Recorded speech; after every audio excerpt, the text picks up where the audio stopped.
Bienvenue dans cette nouvelle édition du Non-Stop Info. Sommaire, 64,6%. C'est le taux officiel de participation à l'élection présidentielle en Tunisie. Les résultats définitifs devraient être annoncés dans la journée. Le pays se dirigerait vers un second tour. Le Cameroun poursuit sa lutte contre le mouvement terroriste Boko Haram. L'armée a affirmé avoir détruit un camp de la secte samedi dans l'extrême nord du pays. Réunir 27 pays africains qui comptent pour 58% de l'activité économique du continent, c'est l'objectif d'un accord de libre-échange commercial entre 3 blocs économiques régionaux. Mais avant de développer ces titres, l'Assemblée nationale du Niger possède un nouveau président. Amadou Salifou, ancien membre de l'opposition, a été élu à la tête de la Chambre ce lundi avec 71 voix sur 113. Le scrutin a été perturbé par les députés de l'opposition qui ont boycotté l'élection. L'accès au perchoir pour Amadou Salifou signe la fin de la présidence de Hama Amadou, actuellement en France, et mis en cause dans un trafic international de bébés. Les résultats officiels de l'élection présidentielle en Tunisie doivent être annoncés dans la journée. Tout porte à croire qu'il y aura bien un second tour. Reste que pour ce premier scrutin transparent, le taux de participation est plus faible que prévu. Anan Faro.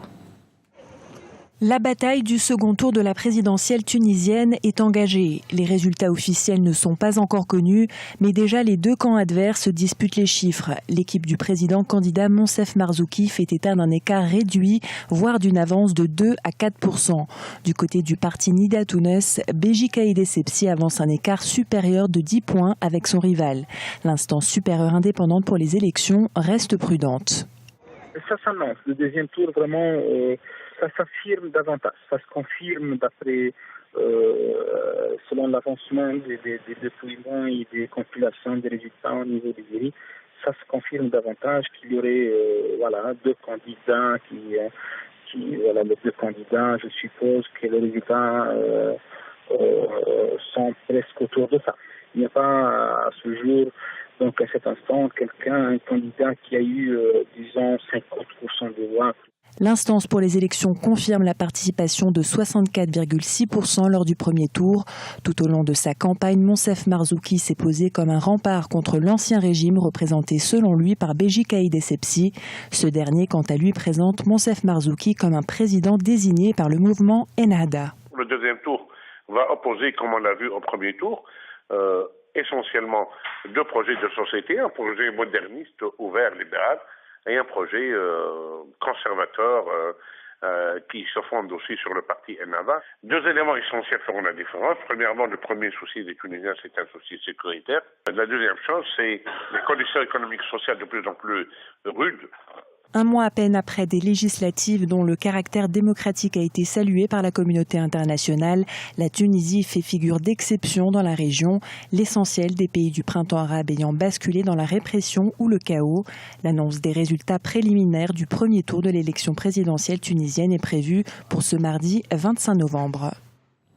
La Libye peine, elle, à tourner la page de sa transition. Le seul aéroport en service de la capitale Tripoli a été ciblé par un raid aérien ce lundi. L'attaque n'aurait pas provoqué de dégâts sur la piste d'atterrissage.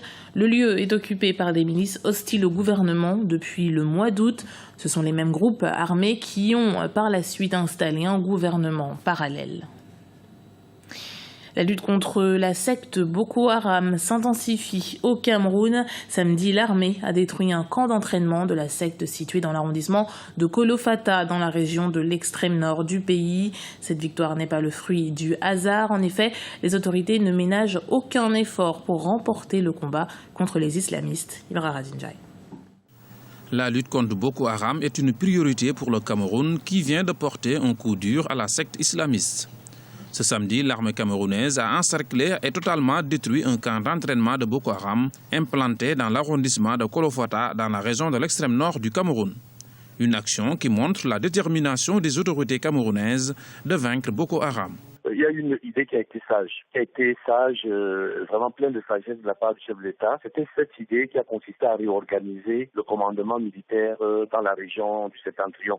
Parce qu'il y avait une grande région militaire qui était la troisième région militaire interarmée. Ça posait beaucoup de problèmes opérationnels, beaucoup de problèmes d'efficacité. Et le fait d'avoir justement segmenté cette troisième région en 2 nouvelles régions met le commandement de Maroua beaucoup plus à la proximité, n'est-ce pas, de la réalité des menaces. Et je pense que ça a beaucoup porté les fruits depuis qu'il y a eu cette nouvelle organisation. L'armée camerounaise va de victoire en victoire. C'est la signification, en fait, c'est l'expression de la manifestation de l'engagement du chef de l'État.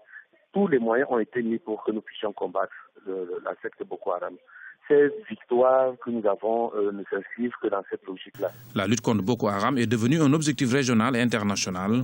Toutefois, la bataille est loin d'être gagnée, car une mutualisation des efforts militaires et la mise en place d'une stratégie commune sous-régionale doit à préalable être mise en place. Je pense que si tous les pays font un minimum d'efforts, comme le Cameroun fait aujourd'hui, on va arriver à bout de cette secte. Parce que si, vers le sud, le Nigeria presse, vers le nord-est, le Tchad presse, vers le nord, le Cameroun presse, Boko Haram, ce sera un souvenir douloureux peut-être, mais ce sera un souvenir d'ici quelque temps. Mais si le Cameroun devra supporter encore pendant longtemps tout le poids du combat sur son front occidental, c'est assez difficile. Selon plusieurs organisations des droits de l'homme, la nébuleuse islamiste qui agit également au Tchad, au Niger, au Cameroun et au Nigeria a fait plus de 2000 victimes depuis le début de l'année 2014.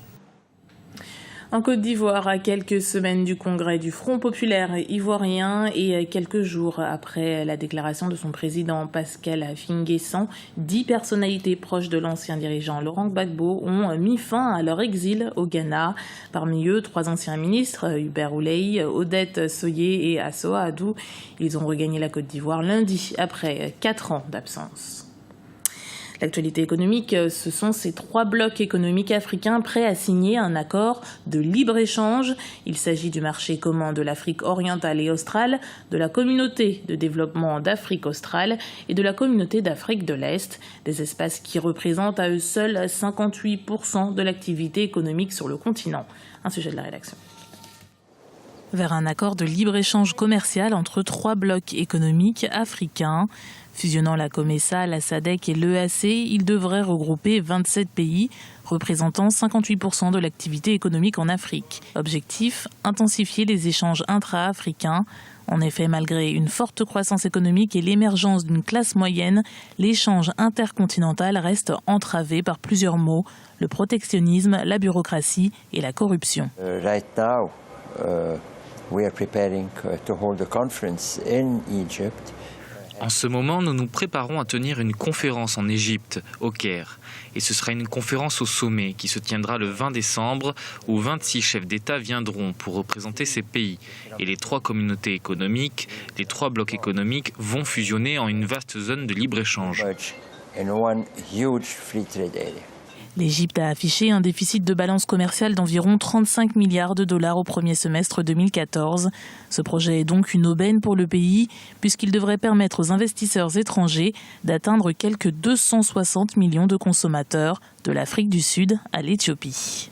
This is again 260 million consumers. À nouveau, ceci représente 260 millions de consommateurs, près de 58% du PIB de l'Afrique, et c'est important pour nous. C'est important pour nous parce que nous croyons que l'Afrique est un marché important pour les exportations égyptiennes. L'Afrique est actuellement en train de terminer la route qui reliera le Caire à Cape Town, et il permettra de transporter nos exportations à travers l'Afrique de l'Est de façon bon marché et efficace. Currently terminating a road that will be linking Cairo to Cape Town. Les discussions relatives à la création d'un marché commun de libre-échange regroupant la COMESA, la SADC et l'EAC ont été entamées en 2008 lors d'un sommet tenu à Kampala, la capitale ougandaise. La signature de cet accord en décembre prochain ne sera donc que la concrétisation d'une alliance tripartite longtemps restée en gestation. C'était le journal de la rédaction. Merci de l'avoir suivi. Retrouvez dans un instant une nouvelle édition du Non-Stop Info sur Africa 24.